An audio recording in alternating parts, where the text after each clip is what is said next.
Hello student, welcome to my YouTube channel commerce with Swati. आज के इस क्लास में हम लोग जानने वाले हैं कॉमर्स क्लास 11 के बिजनेस स्टडी सब्जेक्ट के अंतर्गत very important 40 MCQ question with answer. ये क्वेश्चन आपके एग्जाम के दृष्टिकोण से बहुत महत्वपूर्ण होने वाले हैं, जो एग्जाम अभी आपको 18 अप्रैल 2023 को देना है। तो स्टूडेंट, एग्जाम से पहले क्विक रिवीजन के लिए आप ये सेट को बार बार देखें, ताकि एग्जाम में जब यहाँ से प्रश्न आए तो आप उसे आसानी से आंसर कर पाए। तो चलिए बिना देर किए हुए आज का यह क्लास शुरू करते हैं और जानते हैं VVI इन 40 MCQ क्वेश्चन के आंसर को। क्वेश्चन नंबर 1, भारत में इंटरनेट का प्रारंभ हुआ था। Internet started in India in option A 1977, option B 1987, option C 1997 या ऑप्शन डी 2002। तो स्टूडेंट, इस क्वेश्चन का आंसर देने से पहले एक बार इंटरनेट के बारे में जान लेते हैं कि इंटरनेट क्या है। इंटरनेट विश्व के अनेक स्थानों पर लगे हुए कंप्यूटरों को नेटवर्क के माध्यम से जोड़कर सूचना या संदेशों के आदान प्रदान के लिए बनाई गई एक विशिष्ट प्रणाली होता है, जिसके माध्यम से लोग आपस में एक दूसरे से संचार या संदेशवहन का कार्य करते हैं। तो भारत में इंटरनेट का प्रारंभ हुआ था 1987 को। तो आपका इस क्वेश्चन का आंसर होगा ऑप्शन नंबर बी। लेकिन बच्चों, यदि क्वेश्चन में ये पूछा जाए कि भारत में व्यावसायिक सेवा के रूप में इंटरनेट का प्रारंभ कब हुआ था, तो आपका आंसर होना चाहिए 1995।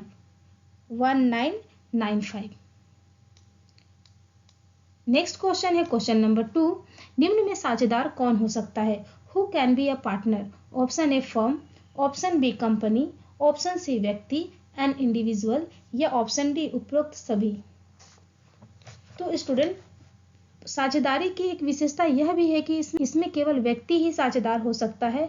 फर्म, कंपनी या अन्य कोई समामेलित संस्था किसी भी साझेदारी फर्म की साझेदार नहीं हो सकती है। इसलिए इस क्वेश्चन का आंसर होगा option number C. Next question है क्वेश्चन नंबर 3, मौसम की भांति व्यवसाय भी सदैव हमारे साथ रहता है। यह कथन किससे संबंधित है? Business like weather is with us every day. Who said this out of the following? Option A Haney, option B Marshall, option C Whately boy या ऑप्शन डी व्हीलर। तो स्टूडेंट, ये जो स्टेटमेंट है वो व्हीलर का है, इसलिए option number D इस क्वेश्चन का आंसर होगा। नेक्स्ट क्वेश्चन है क्वेश्चन नंबर 4, ब्याज की सर्वाधिक दर मिलता है। Maximum rate of interest is received on option A चालू खाते पर करेंट अकाउंट, ऑप्शन बी बचत खाते पर सेविंग अकाउंट, ऑप्शन सी स्थायी जमा खाते पर फिक्स डिपॉजिट अकाउंट या ऑप्शन डी घरेलू गोलक खाते पर होम सेफ अकाउंट। तो स्टूडेंट, इस क्वेश्चन का आंसर देने से पहले हम लोग इन चारों अकाउंट्स के बारे में थोड़ा जान लेते हैं, रिवीजन कर लेते हैं, ताकि एग्जाम में इससे रिलेटेड अगर आपके पास क्वेश्चन आए तो आप उसका भी आंसर कर पाए। तो पहला ऑप्शन है चालू खाते पर, यानी कि करेंट अकाउंट। करेंट अकाउंट क्या है? तो करेंट अकाउंट प्रायः व्यापारियों या उद्योगपतियों द्वारा खोले जाते हैं। करेंट अकाउंट में हमेशा जमा करने और निकालने का जो व्यवहार होता है वो हमेशा चालू रहता है, अर्थात जमा करने और निकालने की में किसी प्रकार की प्रतिबंध नहीं होती है। व्यक्ति कितनी बार भी बैंक में रुपया जमा कर सकता है, कितनी बार भी बैंक से रुपया निकाल सकता है। बैंक इस जमा राशि पर किसी प्रकार का ब्याज नहीं देती है, बल्कि एक निश्चित रकम से कम जमा होने पर बैंक चार्जेस भी लेती है। तो इस प्रकार इस क्वेश्चन का आंसर नहीं हो सकता है, क्योंकि इस पर बैंक इंटरेस्ट देती ही नहीं है। नेक्स्ट है ऑप्शन नंबर बी बचत खाते पर, यानी कि सेविंग अकाउंट। तो सेविंग अकाउंट क्या है? लोगों में बचत की भावना को बढ़ाने या उनके धन को सुरक्षित रखने के लिए बैंक में बचत खाता खोला जाता है। इस खाते में व्यक्ति अपनी छोटी छोटी रकमों को जमा करते हैं, अपने छोटे छोटे बचतों को जमा करते हैं। इस खाते में जब चाहे व्यक्ति पैसा जमा तो कर सकता है, लेकिन धन निकालने पर, यानी कि पैसा निकालने पर कुछ प्रतिबंध होते हैं। व्यक्ति अपने नाम से, अपने घर के किसी व्यक्ति के नाम से बचत खाता खोल सकता है, और इसमें जो ब्याज दर होती है वो कम होती है। नेक्स्ट ऑप्शन है ऑप्शन नंबर सी स्थायी जमा खाते पर फिक्स डिपॉजिट अकाउंट। तो फिक्स डिपॉजिट अकाउंट क्या है? फिक्स डिपॉजिट अकाउंट वह अकाउंट है जिसमें व्यक्ति किसी निश्चित अवधि के लिए रुपया जमा करता है या पैसा जमा करता है। यह अवधि 15 दिन से लेकर 5 वर्ष या उससे अधिक की भी हो सकती है, और वह निश्चित अवधि समाप्त होने पर ही वह अपना धन या पैसा बैंक से निकाल सकता है। और इस पूरी अवधि में बैंक बिना रोक टोक के उस व्यक्ति के पैसे का उपयोग करता है, अनेक लाभकारी योजनाओं में लगाकर उससे लाभ कमाता है, और जब अवधि समाप्त हो जाती है तो ग्राहक के अकाउंट में ब्याज के साथ उसके रुपये जमा कर दिए जाते हैं। तो इस अकाउंट में यानी कि फिक्स डिपॉजिट अकाउंट में जो इंटरेस्ट का रेट होता है वो सबसे ज़्यादा होता है, ये आप याद रखेंगे। तो इस प्रकार इस क्वेश्चन का आंसर होगा ऑप्शन नंबर सी, स्थायी जमा खाता। अब हम जानते हैं घरेलू गोलक खाते यानी कि होम सेफ अकाउंट। तो होम सेफ अकाउंट क्या है? ये खाते ग्राहकों में बचत भावना डेवलप करने के लिए खोले जाते हैं। ग्राहकों में बचत भावना बढ़ाने के उद्देश्य से खोले जाते हैं। कोई भी व्यक्ति स्वयं या कई व्यक्तियों के साथ मिलकर ये खाते खोल सकता है। कोई भी व्यक्ति नाबालिग के साथ भी संयुक्त रूप से यह खाता खोल सकता है और इसमें इंटरेस्ट की रेट जो होती है वो कम होती है। तो इस प्रकार इस क्वेश्चन का आंसर ऑप्शन नंबर सी ही होगा। नेक्स्ट क्वेश्चन है क्वेश्चन नंबर 5। नेक्स्ट है क्वेश्चन नंबर 5। हिंदू उत्तराधिकार अधिनियम बनाया गया। Hindu succession law was framed in option A 1856, option B 1947, option C 1956 या ऑप्शन डी 1990। तो स्टूडेंट इस क्वेश्चन का आंसर होगा ऑप्शन नंबर सी 1956। भारतीय उत्तराधिकार अधिनियम 1956 को बनाया गया था। नेक्स्ट क्वेश्चन है क्वेश्चन नंबर 6। निम्न में से क्या इलेक्ट्रॉनिक बैंकिंग के अंतर्गत आता है? Which of the following come under electronic banking? Option A electronic fund transfer, option B स्वचालित teller machine, automatic teller machine, option C debit card या ऑप्शन डी उपरोक्त सभी, ऑल द अबव। तो student इसमें जो ऑप्शन ए है electronic fund transfer, ये भी इलेक्ट्रॉनिक बैंकिंग के अंतर्गत आता है। स्वचालित टेलर मशीन ये भी इलेक्ट्रॉनिक बैंकिंग के अंतर्गत आता है और डेबिट कार्ड ये भी इलेक्ट्रॉनिक बैंकिंग के अंतर्गत आता है। तो इस तरह इस क्वेश्चन का आंसर होगा ऑप्शन नंबर डी उपरोक्त सभी। नेक्स्ट क्वेश्चन है क्वेश्चन नंबर 7। ऐसे उद्योग को क्या कहते हैं जिसमें पहले आयात और फिर निर्यात किया जाता है? Business in which first import and then export is carried called. Option A निर्यात व्यापार एक्सपोर्ट ट्रेड, ऑप्शन बी आयात व्यापार इम्पोर्ट ट्रेड, ऑप्शन सी पुनः निर्यात व्यापार इंटरपोर्ट ट्रेड या ऑप्शन डी इनमें से कोई नहीं, नन ऑफ दीज। तो स्टूडेंट इस क्वेश्चन का आंसर देने से पहले हम लोग इन तीनों ऑप्शन के बारे में थोड़ा रिवीजन कर लेते हैं। तो निर्यात व्यापार क्या है? निर्यात व्यापार जब एक देश का व्यापारी किसी दूसरे देश के व्यापारी को माल भेजता है तो उसे निर्यात व्यापार कहा जाता है। और आयात व्यापार क्या है?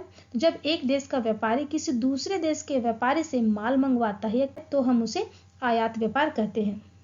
ऑप्शन सी में है पुनः निर्यात व्यापार। जब कोई देश किसी दूसरे देश से आयातित यानी कि आयात की गई वस्तुओं को किसी तीसरे देश को निर्यात करता है तो इसे पुनः निर्यात व्यापार कहा जाता है। तो इस प्रकार इस क्वेश्चन का आंसर होगा ऑप्शन नंबर सी, पुनः निर्यात व्यापार। नेक्स्ट क्वेश्चन है क्वेश्चन नंबर 8। ऐसे उद्योगों को क्या कहते हैं जो दूसरे उद्योगों को समर्थन सेवा सुलभ कराते हैं? The industries which provide support service to other industries are known as. Option A प्राथमिक उद्योग प्राइमरी इंडस्ट्री, ऑप्शन बी द्वितीयक उद्योग सेकेंडरी इंडस्ट्री, ऑप्शन सी वाणिज्यिक उद्योग कॉमर्शियल इंडस्ट्री या ऑप्शन डी तृतीयक उद्योग टेरिटरी इंडस्ट्री।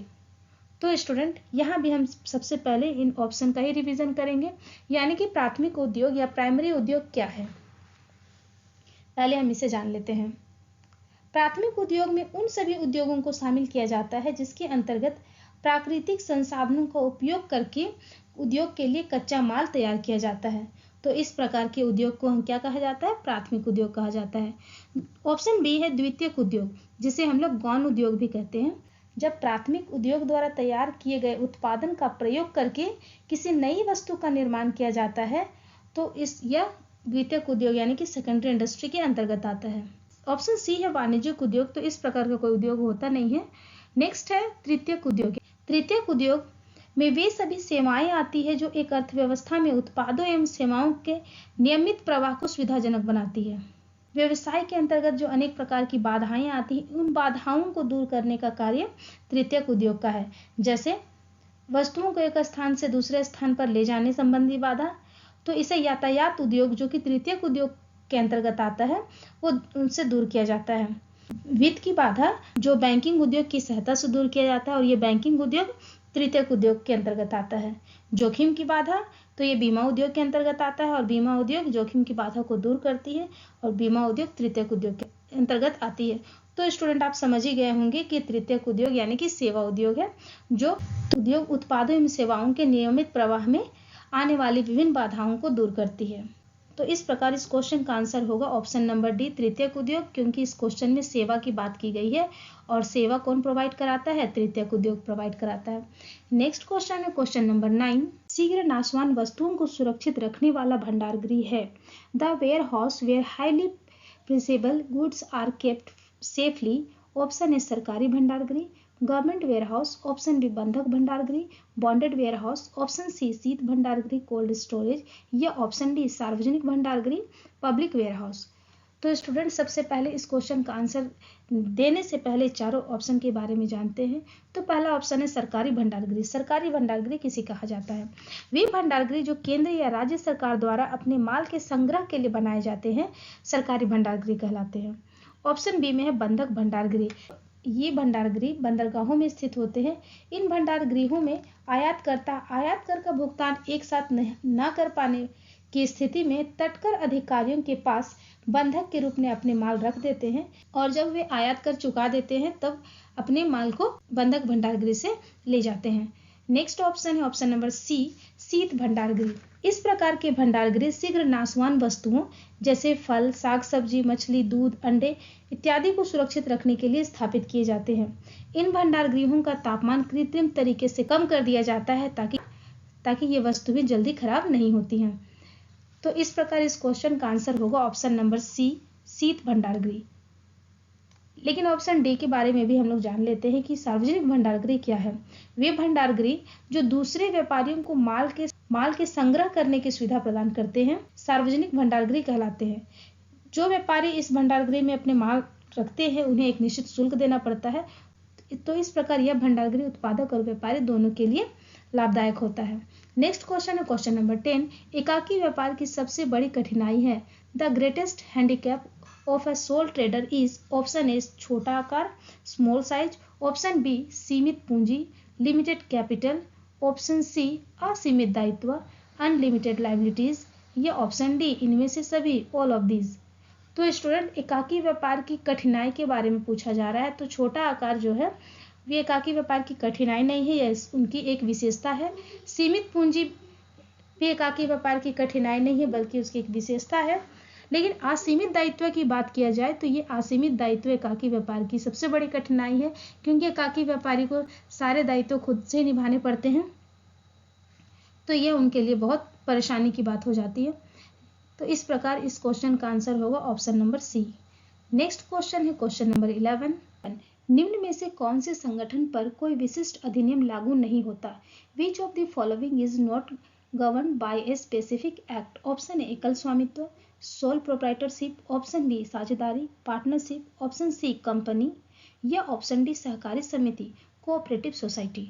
तो स्टूडेंट इस क्वेश्चन का आंसर होगा ऑप्शन नंबर ए एकल स्वामित्व, यानी कि सोल प्रोप्राइटरशिप में ही किसी प्रकार की कोई अधिनियम या कोई कानून की आवश्यकता नहीं होती है। एकाकी व्यापारी में कोई भी व्यक्ति अपनी इच्छा अनुसार कभी भी व्यापार खोल सकता है, कभी भी किसी व्यापार को चालू कर सकता है और अपनी इच्छा अनुसार व्यापार को छोड़ भी सकता है। तो इसमें एकाकी व्यापार में किसी प्रकार का कोई अधिनियम कार्य नहीं करता है। लेकिन अगर साझेदारी की बात करें तो साझेदारी अधिनियम 1932 के अनुसार कार्य करती है, संचालित की जाती है। ऑप्शन सी में है कंपनी अधिनियम अभी वर्तमान में 2013 यानी कि 2013 के अंतर्गत कार्य कर रही है। और ऑप्शन डी है सहकारी समिति कोऑपरेटिव सोसाइटी। तो कोऑपरेटिव सोसाइटी के लिए भी कानून बनाए गए हैं 1912 में, तो ये 1912 के अपने सहकारी समिति अधिनियम के अंतर्गत कार्य करती है। नेक्स्ट क्वेश्चन है क्वेश्चन नंबर 12, एकाकी व्यापार का कार्य क्षेत्र है scope of sole trading. Option A सीमित लिमिटेड, ऑप्शन बी असीमित अनलिमिटेड, या ऑप्शन सी व्यापक वाइड, या इनमें से सभी। तो स्टूडेंट एकाकी व्यापार का कार्य क्षेत्र सीमित होता है, लिमिटेड होता है, क्योंकि उसके पास सीमित पूंजी होती है। साझेदारी की तुलना में एकाकी व्यापार का कार्य क्षेत्र सीमित होता है, छोटा होता है। तो इस प्रकार इस क्वेश्चन का आंसर होगा option number A. Next question है क्वेश्चन नंबर 13, एक साझेदार जिसके फर्म के संबंध में जनता अपरिचित है कहलाता है a partner whose association with the firm is unknown to the general public is called option A सक्रिय साझेदार, एक्टिव पार्टनर, ऑप्शन बी सुषुप्त साझेदार, स्लीपिंग पार्टनर, ऑप्शन सी नाममात्र साझेदार, नॉमिनल पार्टनर, या ऑप्शन डी गुप्त साझेदार, सीक्रेट पार्टनर। तो सबसे पहले इन चारों ऑप्शंस के बारे में हम लोग जान लेते हैं। तो सक्रिय साझेदार कौन है?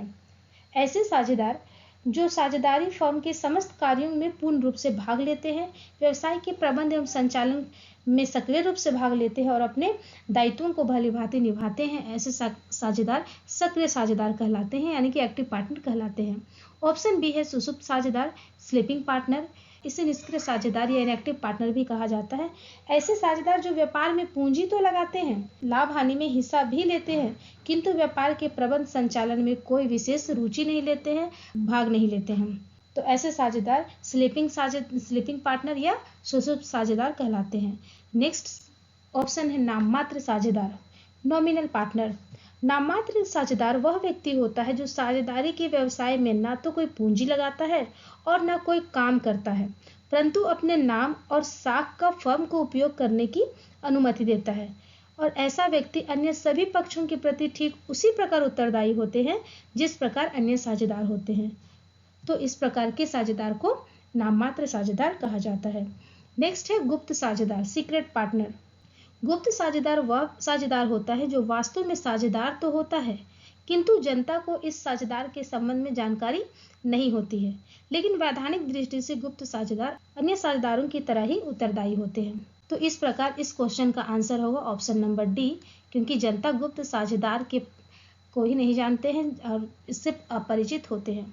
नेक्स्ट क्वेश्चन है क्वेश्चन नंबर 14, विभागीय भंडारों का जन्म किस देश में हुआ था? In which of the following countries departmental store was originated? Option A France, option B England, option C America या ऑप्शन डी भारत।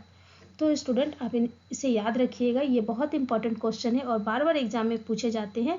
विभागीय भंडार का जन्म हुआ था फ्रांस में। ऑप्शन नंबर ए इस क्वेश्चन का आंसर होगा। नेक्स्ट क्वेश्चन है क्वेश्चन नंबर 15, एक संयुक्त पूंजी वाली कंपनी के संचालक मंडल का चयन द्वारा किया जाता है। The board of director of a joint stock company is elected by option A सामान्य जनता जनरल पब्लिक, ऑप्शन बी अंशधारी शेयर होल्डर्स, ऑप्शन सी कर्मचारी एम्प्लॉइज या ऑप्शन डी इनमें से सभी, ऑल ऑफ दीज। तो स्टूडेंट संयुक्त पूंजी वाली कंपनी में अंशधारियों की पूंजी लगी होती है और अंशधारियों की संख्या इतनी ज़्यादा होती है कि सभी व्यक्ति मिलकर उस कंपनी का प्रबंध एवं संचालन नहीं कर पाते हैं, तो इस कारण से अंशधारियों द्वारा ही संचालक मंडल का चयन किया जाता है। इस प्रकार इस क्वेश्चन का आंसर होगा option number B. Next question है क्वेश्चन नंबर 16, पूर्वाधिकार अंशधारियों को साधारणतया preference share holder have normally, option A मत देने का अधिकार नहीं होता है, no voting rights, option B सीमित मत देने का अधिकार होता है, limited voting rights, option C पूर्ण मताधिकार होता है, फुल वोटिंग राइट्स या ऑप्शन डी इनमें से सभी, ऑल ऑफ दीज। तो स्टूडेंट यहाँ पर इस क्वेश्चन का आंसर होगा ऑप्शन ए मत देने का अधिकार नहीं होता है, क्योंकि हम लोग जानते हैं कि दो प्रकार के अंशधारी होते हैं, एक समता अंशधारी इक्विटी शेयर होल्डर और दूसरा प्रेफरेंस शेयर होल्डर यानी कि पूर्वाधिकार अंशधारी। तो समता अंशधारी जो शेयर होल्डर होते हैं यानी कि जिसने कंपनी के समता अंशों को क्रय किया है वे समता अंशधारी कहलाते हैं, और ये अंशधारी ही कंपनी के वास्तव में मालिक होते हैं और उन्हें ही मत देने का अधिकार होता है। पूर्वाधिकार अंशधारी को मत देने का अधिकार नहीं होता है। तो इस प्रकार इस क्वेश्चन का आंसर होगा option number A. Next question है क्वेश्चन नंबर 17, संयुक्त हिंदू परिवार व्यवसाय का मुखिया जाना जाता है। The head of the joint Hindu family business is known as, option A स्वामी प्रोप्राइटर, ऑप्शन बी प्रबंधक मैनेजर, ऑप्शन सी कर्ता या ऑप्शन डी प्रबंध संचालक मैनेजिंग डायरेक्टर।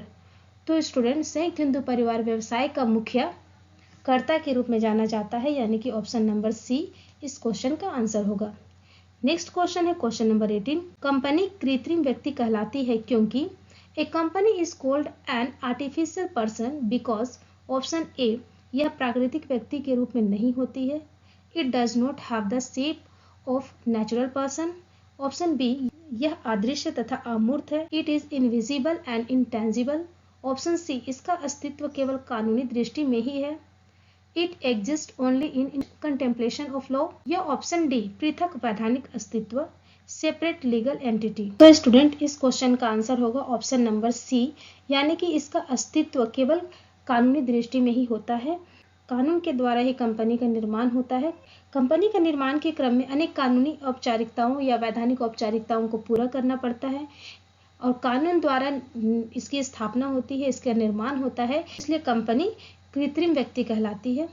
क्वेश्चन नंबर 19, साझेदारी संलेख के अभाव में साझेदारों के अधिकार एवं कर्तव्य निर्धारित होते हैं।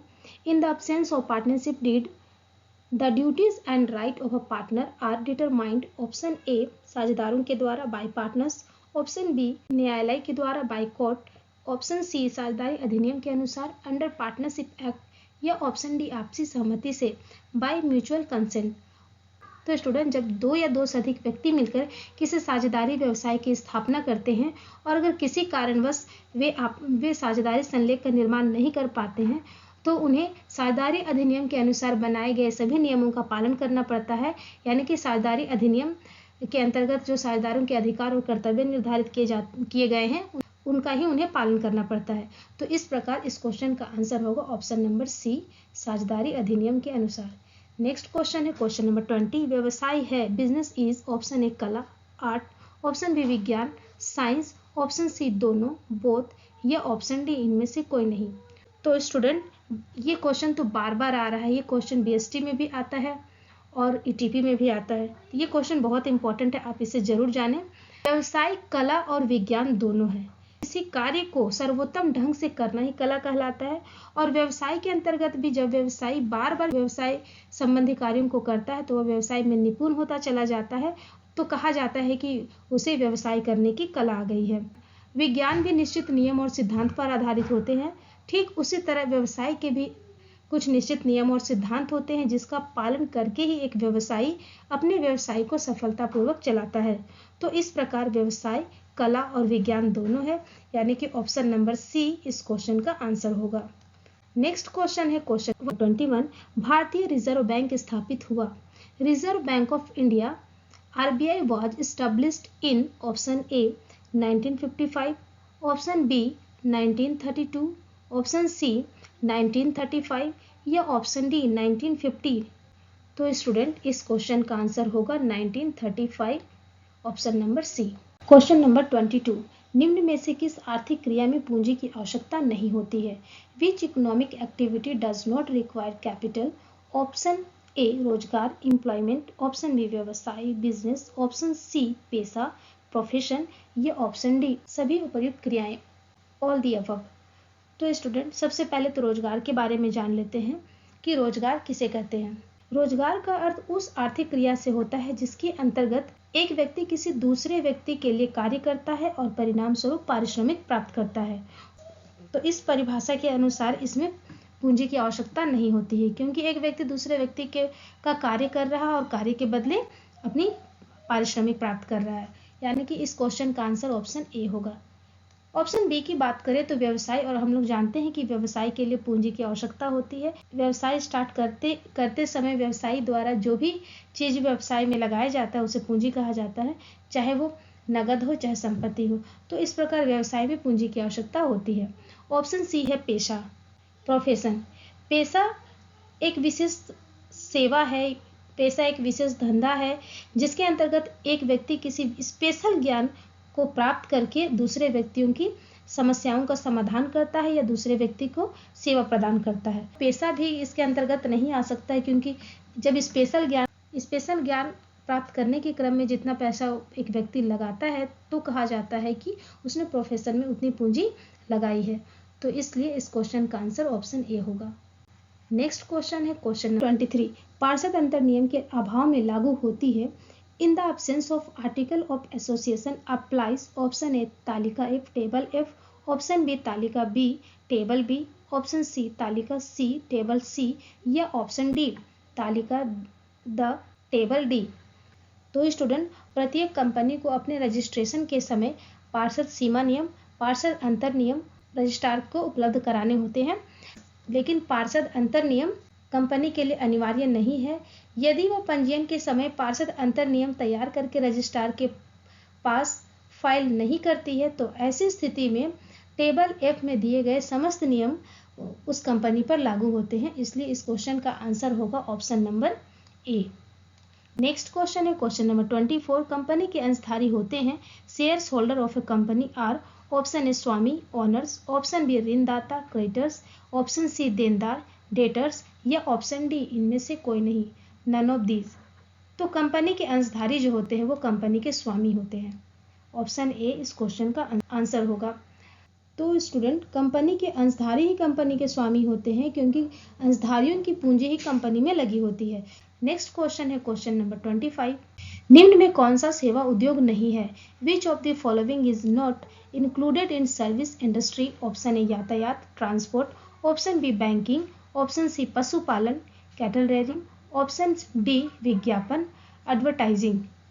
तो स्टूडेंट, हमने इससे पहले वाले क्वेश्चन में ही सेवा उद्योग यानी कि तृतीयक उद्योग के बारे में जाना है कि तृतीयक उद्योग के अंतर्गत वे उद्योग आते हैं जो अर्थव्यवस्था में उत्पादों एवं सेवाओं का नियमित प्रवाह बनाए रखते हैं, और उत्पाद और सेवा के प्रवाह में अगर किसी प्रकार की समस्या आती है तो उन समस्याओं का समाधान करते हैं, जिनमें यातायात सेवा, बैंकिंग सेवा, बीमा सेवा, विज्ञापन सेवा, ये सारी सेवाएं आती है। इसलिए ऑप्शन ए, बी और ऑप्शन डी सेवा उद्योग है, यानी कि ऑप्शन सी जो है पशुपालन, ये सेवा उद्योग नहीं है।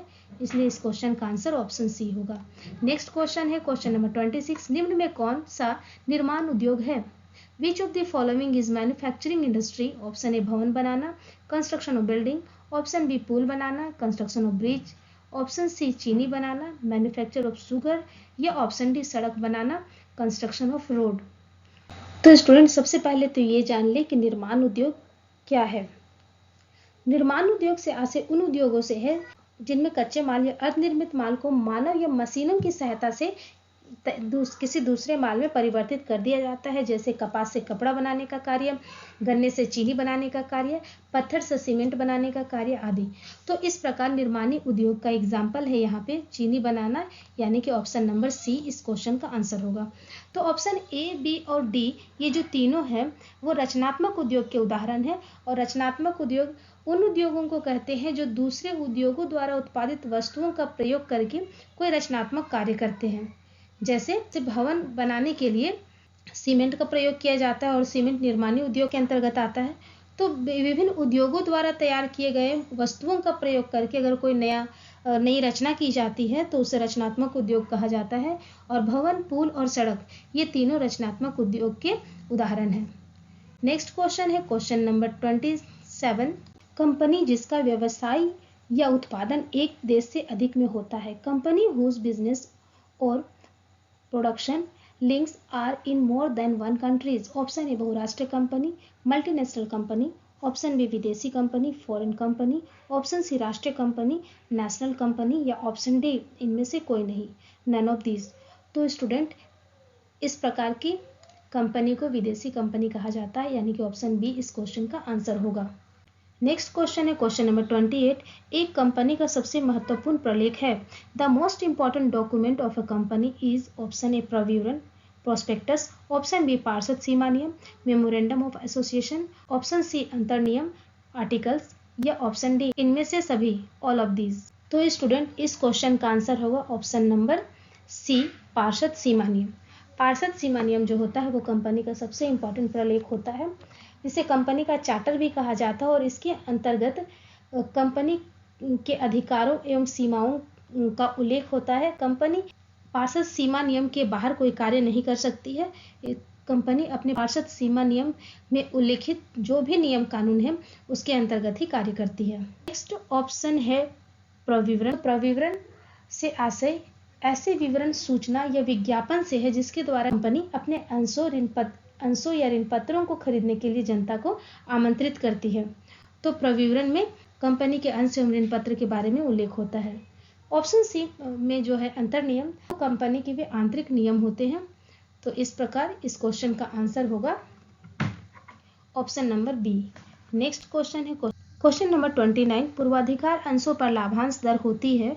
The rate of dividend on preference shares is option A निश्चित सर्टेन, ऑप्शन बी अनिश्चित अनसर्टेन, ऑप्शन सी न्यूनतम मिनिमम, या ऑप्शन डी इनमें से कोई नहीं, नन ऑफ दीज। तो स्टूडेंट, इस क्वेश्चन का आंसर होगा निश्चित। पूर्वाधिकार अंशों पर जो लाभांश की दर होती है वह निश्चित होती है। थोक व्यापारी व्यापार करता है। ए होलसेलर डील्स, ऑप्शन ए विविध वस्तुओं में, वैरायटी गुड्स, ऑप्शन बी औद्योगिक वस्तुओं में, इंडस्ट्रियल गुड्स, ऑप्शन सी विशिष्ट वस्तुओं में, स्पेसिफिक गुड्स, या ऑप्शन डी इनमें से कोई नहीं, नन ऑफ दीज। तो स्टूडेंट इस क्वेश्चन का आंसर होगा ऑप्शन नंबर सी, विशिष्ट वस्तुओं में यानी कि स्पेसिफिक गुड्स।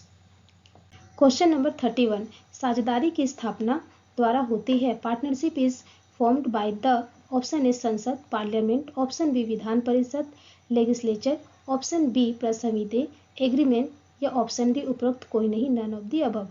तो स्टूडेंट साझेदारी की जो स्थापना होती है वो प्रसमिति यानी कि अनुबंध द्वारा होता है, एग्रीमेंट द्वारा होता है और ये साझेदारों के बीच होता है। साझेदारी व्यापार की स्थापना करने से पहले साझेदार आपस में संविदे बनाते हैं, ये अनुबंध करते हैं, ठहराव करते हैं, ये एग्रीमेंट करते हैं, कॉन्ट्रैक्ट करते हैं, ऐसा अनेक नाम है स्टूडेंट, तो आपको इन नामों को याद करना होगा। तो इस प्रकार इस क्वेश्चन का आंसर है option number C. Next question है, भारत में डाक सेवाओं का प्रारंभ हुआ था। Postal services started in India in, option A 1737, option B 1937, option C 1837 या ऑप्शन डी 1947। तो स्टूडेंट इस क्वेश्चन का आंसर होगा ऑप्शन नंबर सी, 1837 में ही भारत में डाक सेवाओं का प्रारंभ हुआ था। तो स्टूडेंट अगर आप चैनल पे नए हैं तो जरूर चैनल को सब्सक्राइब कर लें ताकि आगे भी आपको कॉमर्स से संबंधित अनेक टॉपिकों की जानकारी इस चैनल के माध्यम से मिलती रहे। क्लास 11 के अकाउंट्स, पीएसटी और ईटीपी से संबंधित अनेक मॉडल सेट एवं वेरी इंपॉर्टेंट क्वेश्चन का सेट चैनल में अपलोड किया गया है, जिसका लिंक आपको डिस्क्रिप्शन में मिल जाएगा। तो स्टूडेंट आप उन्हें भी जरूर से एक बार एग्जाम से पहले देख कर जाए ताकि आपको एग्जाम में उससे संबंधित जो क्वेश्चन आए उसका आसानी से आप आंसर कर पाए। तो चलिए आगे क्वेश्चन की ओर बढ़ते हैं और जानते हैं क्वेश्चन नंबर 33 को। सदस्यों को नियमित बाजार उपलब्ध कराना किस सहकारी समिति का उद्देश्य है? Which cooperative society makes available of regular market to its member? Option A सहकारी विपणन समिति, cooperative marketing society, option B उत्पादक सहकारी समिति, producer cooperative society, option C उपभोक्ता सहकारी समिति, कंज्यूमर कोऑपरेटिव सोसाइटी या ऑप्शन डी सहकारी साख समिति, कोऑपरेटिव क्रेडिट सोसाइटी। तो स्टूडेंट सबसे पहले तो इन चारों समितियों के बारे में थोड़ा रिवीजन कर लेते हैं। तो पहला ऑप्शन है सहकारी विपणन समिति। सहकारी विपणन समिति से आशय उन समितियों से है जो अपने सदस्यों द्वारा उत्पादित माल को सामूहिक रूप से बेचने का कार्य करती है और विक्रय से जो भी धनराशि प्राप्त होती है उसमें से अपने खर्च या कोष की राशि काटकर शेष धन या रुपये को अपने सदस्यों को उनके माल के अनुपात में बांट देती है। तो इस प्रकार सहकारी विपणन समिति ही इस क्वेश्चन का आंसर होगा, ऑप्शन नंबर ए। लेकिन ऑप्शन बी, सी और डी के बारे में भी हम लोग जान लेते हैं कि उत्पादक सहकारी समिति क्या है। उपभोक्ता सहकारी भंडार एक वर्ष में कमाए गए लाभ को भंडार के संचित कोष को मजबूत करने के उद्देश्य से संतुलित दर से लाभांश घोषित करने तथा सदस्यों को उनके द्वारा खरीदारी के अनुपात में बोनस देने के लिए प्रयोग किए जाते हैं। तो इस प्रकार उत्पादक सहकारी समिति एक प्रकार से खरीदारी के अनुपात में बोनस प्राप्त करने का एक साधन है। नेक्स्ट ऑप्शन है उपभोक्ता सहकारी समिति। उपभोक्ता सहकारी समिति उपभोक्ताओं के हितों की रक्षा के लिए बनाए जाते हैं, स्थापित किए जाते हैं। उपभोक्ता मध्यस्थों के शोषण से मुक्ति पाने के लिए इस प्रकार के समितियों का निर्माण किया जाता है। ये समितियां उत्पादक या थोक व्यापारी से सीधा माल क्रय करके अपने सदस्यों को उचित दाम पर या उचित मूल्य पर उपलब्ध करा देते हैं। तो इस प्रकार उपभोक्ता सहकारी समिति अपने सदस्यों के हितों की रक्षा करते हैं। नेक्स्ट ऑप्शन है सहकारी साख समितियां। तो ये समितियां अपने सदस्यों को आर्थिक आवश्यकताओं को पूरा करने के उद्देश्य से स्थापित की जाती हैं। तो इस प्रकार से यह अपने सदस्यों के लिए बैंक का कार्य करती है। नेक्स्ट क्वेश्चन है क्वेश्चन नंबर 34। एकल व्यापारी व्यवसाय का जीवन होता है। The life of sole trade business is, option A स्थिर स्टेबल, ऑप्शन बी अस्थिर अनस्टेबल, ऑप्शन सी उपर्युक्त दोनों बोथ अबव या ऑप्शन डी कोई नहीं नन ऑफ दीज। तो स्टूडेंट इस क्वेश्चन का आंसर होगा ऑप्शन नंबर बी। एकल व्यापारी का जो अस्तित्व होता है या उनके व्यवसाय का जो जीवन होता है वो अस्थिर होता है, अनस्टेबल होता है, क्योंकि एकाकी व्यापार में व्यापार की सफलता एकाकी व्यापारी पर ही निर्भर करती है होता है। जब व्यापार का स्वामी मर जाता है या किसी कारण से वह कार्य करने में असमर्थ हो जाता है तो उसका स्थान लेने वाला वहाँ कोई अन्य व्यक्ति नहीं होता है और ऐसी स्थिति में व्यापार का अंत हो जाता है। इसलिए कहा जाता है कि एकाकी व्यापारी व्यवसाय का जीवन अस्थिर होता है। नेक्स्ट क्वेश्चन है क्वेश्चन नंबर 35। निम्न में से क्या जननिक उद्योग की श्रेणी में नहीं आते? Which of the following can not be classified as genetic industry? Option A पशुपालन, एनिमल हस्बेंड्री, ऑप्शन बी खनन माइनिंग, ऑप्शन सी मुर्गा पालन पोल्ट्री फार्मिंग, ऑप्शन डी उपरोक्त में से कोई नहीं, नन ऑफ द अबव। तो स्टूडेंट सबसे पहले तो हम ये जान ले कि जननिक इंडस्ट्री किसको बोलते हैं, जननिक उद्योग क्या है। जननिक उद्योग में उन उद्योगों को शामिल किया जाता है जो भूमि से कृषि संबंधी क्रियाएं करके खाद्य वस्तुएं पैदा करते हैं, जैसे कृषि उद्योग, वन उद्योग, पशुपालन उद्योग आदि। तो इस प्रकार जननिक उद्योग के अंतर्गत पशुपालन और मुर्गी पालन दोनों आएंगे। लेकिन ये जो खनन के बारे में बात की जा रही है, ये निष्कर्षण उद्योग का उदाहरण है। और निष्कर्षण उद्योग उन उद्योगों को कहा जाता है जो भूमि से खनिज पदार्थों को निकालने का कार्य करते हैं, जैसे तेल के कुएं से तेल निकालना, खान से कोयला निकालना। तो इस तरह जो माइनिंग है वो जननिक उद्योग की श्रेणी में नहीं आते, इसलिए इस क्वेश्चन का आंसर होगा option number B. Next question है क्वेश्चन नंबर 36। बीमा का मूलभूत उद्देश्य होता है। Primary object of insurance is option A लाभ कमाना प्रॉफिट अर्निंग, ऑप्शन बी विनियोजन इन्वेस्टमेंट, ऑप्शन सी क्षतिपूर्ति इंडिमेंटी, या ऑप्शन डी उपरोक्त में से कोई नहीं, नन ऑफ द अबव। तो स्टूडेंट बीमा का जो उद्देश्य होता है वो मेन उद्देश्य होता है क्षतिपूर्ति का, इसलिए इस क्वेश्चन का आंसर होगा ऑप्शन नंबर सी। बीमा के अंतर्गत बीमाकर्ता निर्धारित प्रीमियम के बदले बीमादार को यह वचन देता है कि यदि उसके माल या संपत्ति को क्षति पहुंचती है तो वह बीमा पत्र के शर्तों के अनुसार उसकी क्षतिपूर्ति कर देगा। तो इसलिए इस क्वेश्चन का आंसर होगा ऑप्शन नंबर सी।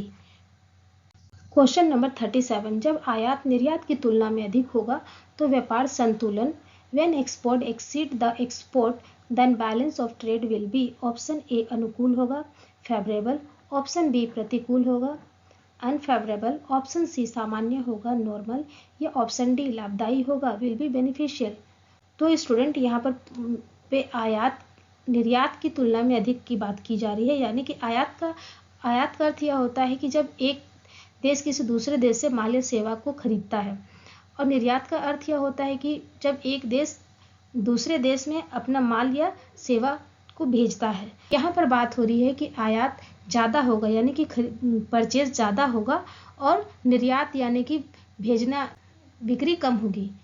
तो ऐसी स्थिति में व्यापार संतुलन सही नहीं होगा, यानी कि व्यापार पर प्रतिकूल प्रभाव पड़ेगा। ऑप्शन बी इस क्वेश्चन का आंसर होगा।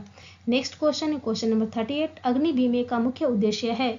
The main object of fire insurance is, option A लाभ कमाना प्रॉफिट अर्निंग, ऑप्शन बी क्षतिपूर्ति इंडेमिनिटी, ऑप्शन सी विनियोग इन्वेस्टमेंट, या ऑप्शन डी उपरोक्त में से कोई नहीं, नन ऑफ द अबव। तो स्टूडेंट इस क्वेश्चन का आंसर होगा ऑप्शन नंबर सी यानी कि विनियोग।